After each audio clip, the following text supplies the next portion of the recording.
The biggest MMO scam. Uh-oh, that does not sound good. Also, didn't we have one like 5 minutes ago? All right, this is a little odd, but I'd like you to just use your imagination for a moment here. Just picture this. One day you're just sitting there enjoying your favorite MMO. You're playing the game, you're having a pretty good time, but you start to feel a little underpowered. But then checking out the in-game cash shop, you happen to notice, hey, there's an item here that has a % chance of granting a pretty powerful... Oh, look at that. That's Diablo Immortal. What do you mean? If I don't buy it, it's 800% value. I'm an idiot. I can't just not buy something that's 800% value. Do you think I'm stupid or something? Powerful upgrade. That sounds nice, right? Now, it's not guaranteed. It clearly states there's a possibility to get it. You're not gonna get it for sure. It's not too bad. Yeah, that's at plus 23. Yeah, you're probably not getting it. You got a chance of getting the item, and best of all, it only cost a single $1. Okay, so sure, True. why not? You spend the $1, you open the item, and darnish, wouldn't you know it, you just didn't happen to get it. Better Try again. Try again. It's just $1. Try again. You got unlucky. It is what it is. Try again. luck next time. And then over the next couple of weeks, periodically, you decide to roll the dice again, spending a few more dollars here. Who actually buys the battle item bundle? Who legitimately does this? And then over the next couple of weeks, periodically, you decide to roll the dice again, spending a few more dollars here and there, hoping for this chance at a big upgrade. But still, nothing. Those weeks... Dude, it's happening. It's happening. Relax, it's happening. I'm already statistically more likely to get it at this point than not. If I stop now, that would just be a huge blemish, okay? I need to continue. ...of trying turn into months, and then into years. Now imagine if after a decade of you buying an item... Dude, that's a plus 25 weapon, okay? Dude, bruh, come on. You're not getting plus 26, SA. Come on, relax. ...rolling and not getting what you hoped for, you found out that there was actually never a chance that you would get it. Yes, you were told otherwise. You were said there was a probability, there were odds that you could get this big upgrade, but in actuality, those odds were... What do you mean? That's impossible. Zero. You had no chance to ever get that item, that upgrade, that whatever. Well, this is no fairy tale. It's actually more or less exactly what has happened over the course of a decade to players of MapleStory. In that game, Nexon... It's MapleStory. They honestly deserve it. ...sells items called cubes that can be used to enhance gear, rolling on various potential stat boost and upgrade. Look at that. Plus 134. I don't know what this means, but this is probably worth it. I'm spending the $5 or $1. I don't care. With the most desirable of these being quite rare. What players didn't know is that behind the scenes, Nexon was periodically reducing the odds of getting those best rolls lower and lower and lower without informing anybody. Smart. And no, this isn't hearsay or just community conjecture. Just this past week, the Korean Fair Trade Commission announced that after years of investigation, they found Nexon guilty of unfair rate manipulation and have levied against them the highest fine in their history, the highest fine they've ever given a company, which was $9 million, the equivalent of $9 million. So according to the Korean FT, in their what do you mean? Have levied... Oh, 11.6 billion won. Won is like make-believe money for those of you who do not know. It's not real money. It's like the USD technically, you know, make-believe. It's the equivalent of $9 million. So according to the Korean FTC, they began this inquiry back in 2021 after Nexon was required to publish the rate odds for these cube items. You know what's the funny part, Bye? What's the point of fining them like 9 million or something if they probably made 100 million from that? Like, that might as well be just a small tax, okay? Well, I'm scamming again if they only penalize me 9 mil while I made probably more than 100. Like, dude, come on, do the math. Which you can basically just think of these as loot boxes or gacha. That's essentially what they are. They're loot boxes that have a chance of getting you upgrades and enhancements for your character. I'm not a MapleStory player, but that is my understanding of what cubes are. Now, once those odds were made... If you believe it's RNG, you will never get it. If you believe it's skill-based, it's happening. It's happening 100%.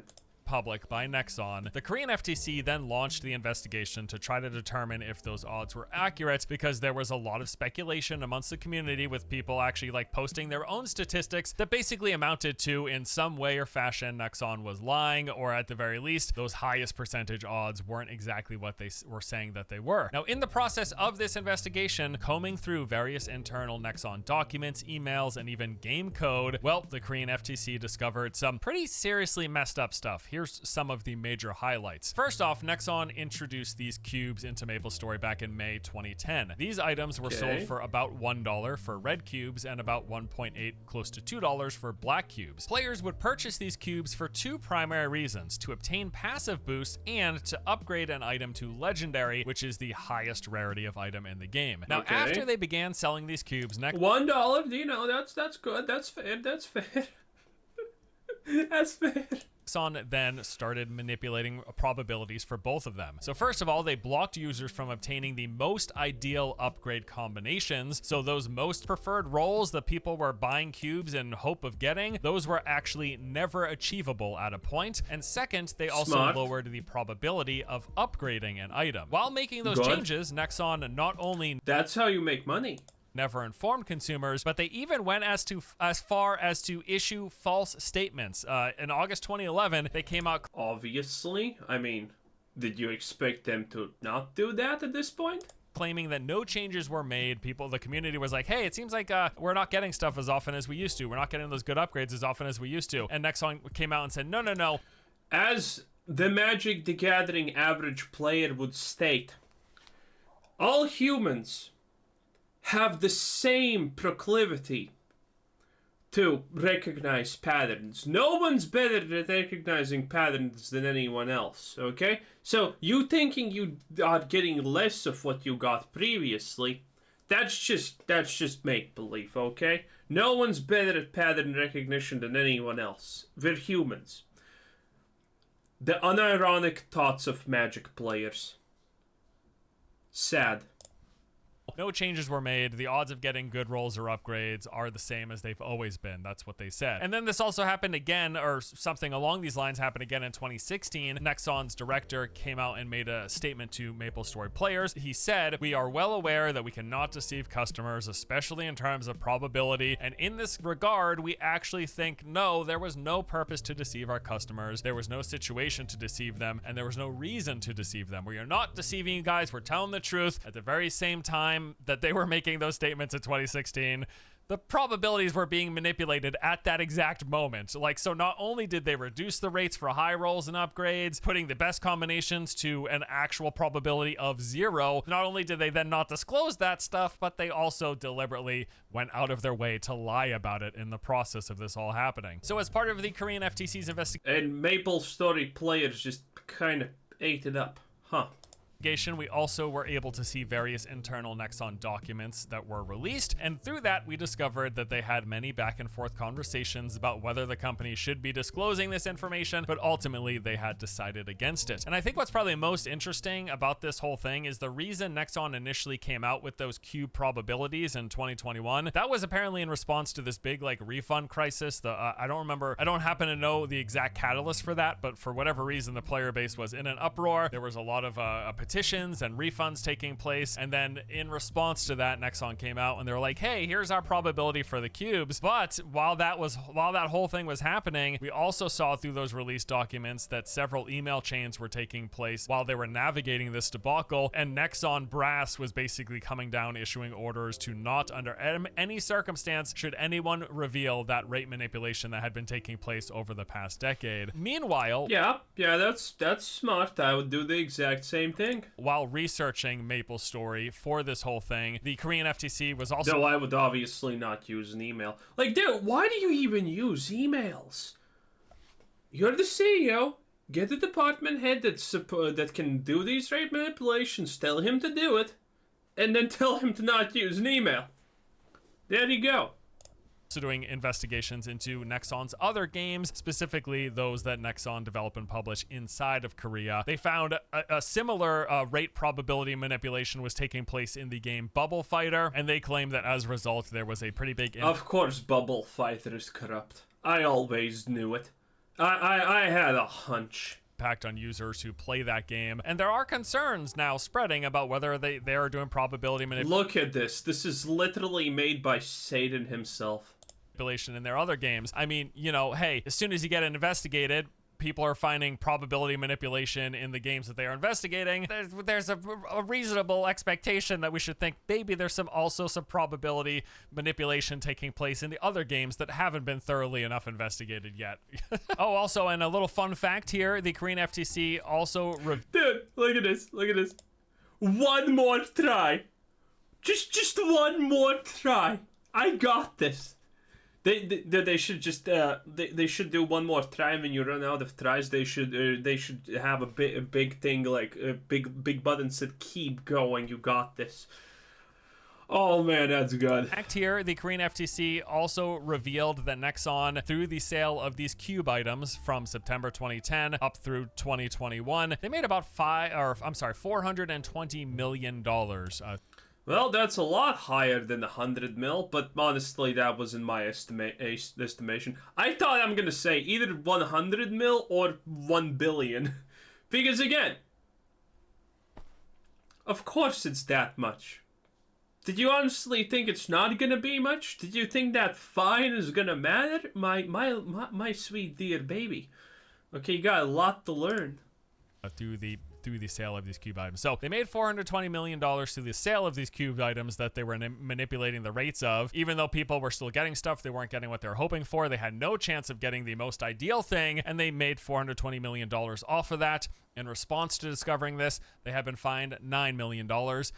That's like a 2% tax for lying to your customers. And 9, yeah. That is 2.25% tax. That's pretty efficient. That's pretty efficient. And yeah, that's okay, great, awesome. They're definitely going to stop doing it now, right? With that 2% Obviously. tax levied against them. Now, there's also a couple of other really interesting things that came to light here. Again, like I said, a bunch of emails, internal documents, game code. My favorite part of every Force video is when some piece of hair just pokes him in the eye. Makes me smile. Was all scoured through. So we've also discovered that Nexon owns the patent for what is dynamic RNG based on player activity. The main highlights of this patent are as follows. One, it's crazy how everyone has a patent for something like this. It's absolutely insane. There's a patent for matchmaking, there's a patent for loot boxes, there's a patent for dungeon RNG, there's a patent for everything. They will change the probability if a user has... And by the way, why do you want patents for these things? Well, these patents are essentially used to get people hooked on playing the game, opening loot boxes, doing all of these things. These patents are not random, okay? These patents give the most amount of adrenaline, the most amount of, you know, all of that sweet dopamine hits and everything like that. So the reason why companies patent these things when they use them is, well, the less other companies can use things that hook their players, well, the more people are going to sooner or later end up in your game, and then you're going to hook them better. That's why everyone has a patent for something like this, because it works, because it's smart. Has a lot of activity, so if you are... And unbelievably evil, but that's a different story. Playing the game a lot, they will decrease your rates, or they can decrease. They've got the patent to decrease rates of drops, of upgrades, of dice rolls, whatever, if you play the game a lot. They can increase the rate for any users. Makes sense, by the way. To happen to have low activity. They can also change the rates of things based on a player's location. For gacha items, if they exceed a certain number of basically doling out high rarity stuff, they can then decide to decrease the rates. They can also change rates based on the number of friends somebody has on their buddy list. They can change rates based on buddy list stats. So I guess how powerful or not the other people on your friends list are. They could also change the rates for certain gacha items that are above a certain rarity, and that is genius! Oh my lord, I never even thought about this.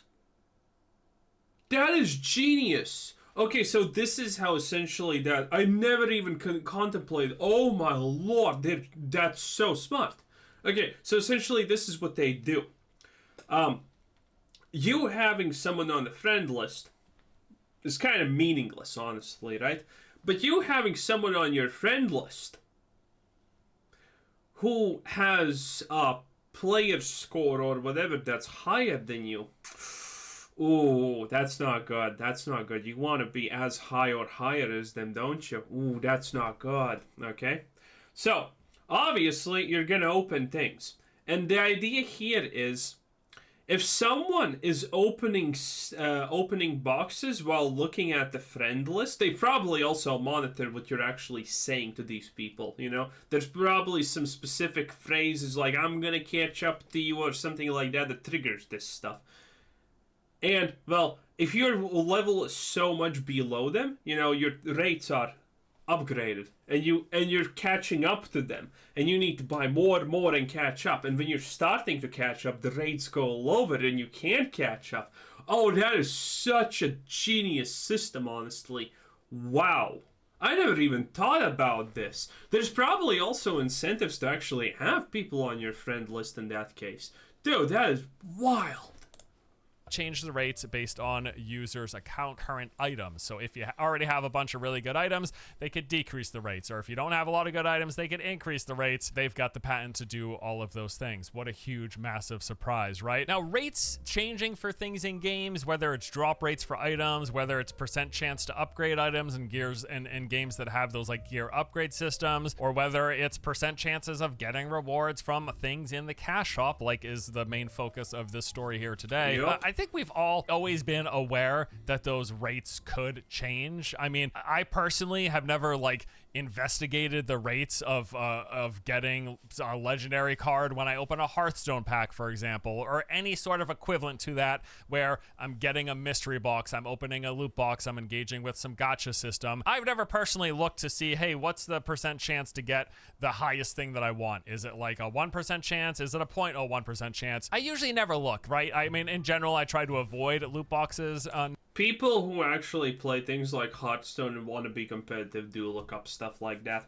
Because, you know, they know they're going to have to spend money, but they don't want to overspend for no reason, right? Nowadays, it's something that I engaged with in the past, but I am just actively against engaging with nowadays. If I can avoid that system at all in playing any games, I absolutely will. I'll only engage with it in service of like using those free things that they dole out to try to incentivize us to spend money. I mean, you know, there's like a line to balance there, right? Because if it's a free-to-play game, I'm happy to spend some money. I would just vastly prefer not to spend it on digital gambling for digital goods. I'm just not personally interested in that. The point of this is, we've always known that like the best stuff has a small percent chance, and it's obviously understandable that those percent rates could change, right? But the main thing is that they are supposed to, and this is something that has been continuously reinforced in recent years. These companies should be publishing those, and they should be upfront about what those rates are, at the very least, at the bare minimum, right? Wow. Like if you're going to screw us with the digital gambling, and we should at least know what the probability is for getting whatever it is desirable. Well, yeah, you know what's the probability, but secretly the probability is slightly below. That we are in search Good of. times. Probably the biggest thing in this whole story is the fact that that highest combination, right? The thing that people were really looking for when purchasing these cubes. And again, forgive me because I'm not a Maple Story player. I'm not intimately familiar with the system, but I understand the basics of it. It is a loot box. It is a gacha. You are spending money. You're hoping for this ideal thing. The fact that ideal thing, this ideal combination of stats, basic. You know what actually is kind of worrisome, in all honesty, in this situation? It's the fact that, well, maybe this is different because it's Asian MMO or whatever you want to call it, so their mentality is slightly different. But if this happened in, you know, Europe or America, dude, if there's a 1% chance of getting X, and someone buys 100 of that thing, and they open 100 and they don't get it, and then they have to open 200 more and they don't get it, someone at some point is going to write in a forum or something like that this is happening, and then there's going to be a lot of people who say the same thing. Okay? That they have never gotten it on percentile drop rate possibility. Okay? And people should notice this. The fact that no one noticed this for Maple Story is kind of wild. Which means that maybe there's a lot of people who didn't even keep track of how many things they are opening. They're just opening them like pachinko machines. People don't just keep track. It's kind of crazy. Wow. This would probably not slide in Europe and whatever. Because people would talk about it. Because, dude, if there's a 1% chance to get eggs drop, and you buy 100, you don't get it, you buy 100 more, and then you only get it, and, you know, you need to do rinse and repeat this process for, you know, roughly 9 more items, and not a single time you actually get it in the 100 first openings, that's enough statistical evidence that the probability is off. It's not 1%. Because, you know, if you do it enough times, you can't get unlucky enough times.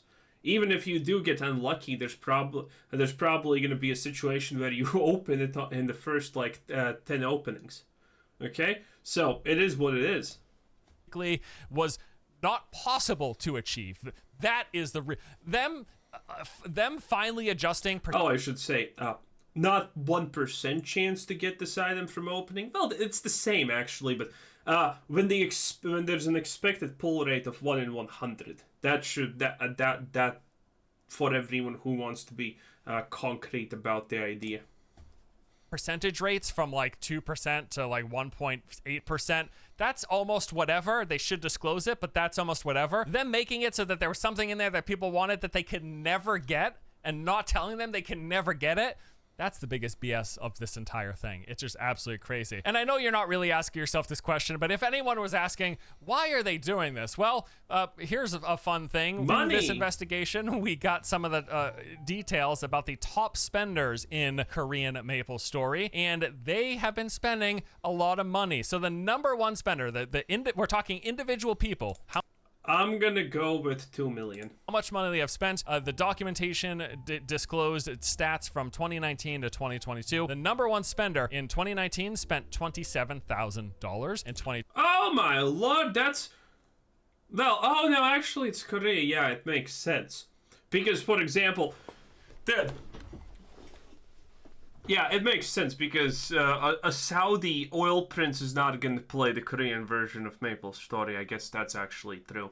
But yeah, it's like, dude, stuff like this, for example, in Dota, there were the Saudi princes that literally spent 10 million on a battle pass. And, well, not 10 million, but they spent like multiple million on a battle passes. Dude, typically, yeah, this is Korean. So I'm well off here, which is kind of crazy. Spender ranking. Oh, actually, no. These people are getting a little bit close to, you know, 1 million at least. Wow, but that's still a lot of money. I wonder if these guys are not rich, though. They're probably not rich. That's the funniest part. They're probably not rich. 2020, they spent $125,000. In 2021, $212,000. And in 2022, $176,000. And we are seeing similar numbers for everyone else in the top 10. Congratulations for making the list, guys. Everyone else in the top 10 highest spenders in Korean MapleStory. Tens, if not hundreds of thousands of dollars total spent year after year from 2019 to 2022. And those are... So if they made 410 million USD. How many? Is everyone spending a lot in this game, or are there just millions of people playing this game? That's interesting. Just for the 4 years that we happen to have access to that they dug up in this investigation. So yes, if for some reason you ask yourself the question, why are they doing this? It's because they just make a crap ton of money. They make so much money. These are individual spenders that are spending tens and hundreds of thousands of dollars a year on this game. That is why they are happy to engage in this rate manipulation. You also got to wonder, right? If you're someone who's spending $1,000, $10,000, $100,000 a year, are they using that dynamic RNG rate manipulation on you? Are they progressively, yes, the more thousands of dollars you spend, progressively dropping your percentage odds of getting stuff? Also, we got this dynamic rate manipulation when, say, maybe popular streamers are streaming the game and developers happen to know this is happening. Are they going into their account? Yes. This is a thing that people kind of forget about, but yeah, this is obviously... You want your big streamers to have a good time, okay? You want them to have good odds. and increasing the percentage chance of them getting rewards. Is that happening? Can we I'd imagine that's happening in a lot of games, actually. prove it? No, not as far as I'm aware. I'm not capable of doing it. I'm sure some investigative body could, but it's not going to be me. Is there a good chance it's happening? Yes. Yeah, of course. Of course, because we know it's possible, and if it's possible and it's going to net a business and making more money, you bet. Yeah, just do all of the illegal things. Get fined 2% of whatever amount of money you got and say, oh no, the horrors. A 9 million fine. Oh no, the horrors. While you're, brushing off your tears with literally tens of millions that you have made in profit. Oh, the horror. Your bottom dollar, they're gonna do it. So what does Nexon have to say in response to all of this? Well, for one, they came out with a stream hosted by two MapleStory game directors where they said the following three statements. Strap in for this one. The very first statement they made was the reason they actually lowered the chance, the probability chance of getting that most desirable cube roll outcome, they said it was actually done for the sake of game balance. No, it wasn't because they wanted to make more. I mean, that sounds super stupid, but that's okay. More money from people who kept on buying in hopes of getting those high rolls. That wasn't the reason. They had to lower the percentage chance of getting those best rolls because they made a mistake. When they were initially balancing the game, they went, oh, oopsie, we gave out too high of percentage. Too many people were getting these really good upgrades. It was totally causing massive imbalance issues with the game, and we just can't. We can't have that, right? We can't have an imbalanced game. We'll make a ton of money in the process of lowering that probability, but it's for the sake of balance. That's why. Anything to fix the game. Anything. Why we lowered the odds. They also said, too, that they are denying any dynamic percentage odds being applied to cubes. They can't deny having the patent because that's public knowledge. We know they have the patent for dynamic RNG. They're just promising us, trust me guys, I promise, we're not using that system in the cube thing that you pay for. In those loot boxes, we're not using dynamic RNG. No, we're not. We promise. It's not happening there, okay? And then finally they apologized and they said, hey, we're going to do our best to regain customer trust once again. Please, we're telling the truth, guys. We promise you. You know what's the funniest part? Probably no one in Korea even is giving a shit that this happened. They're like, oh, wow, well, I better buy. They're probably buying more cubes now because they know that the chance of them getting something is now higher.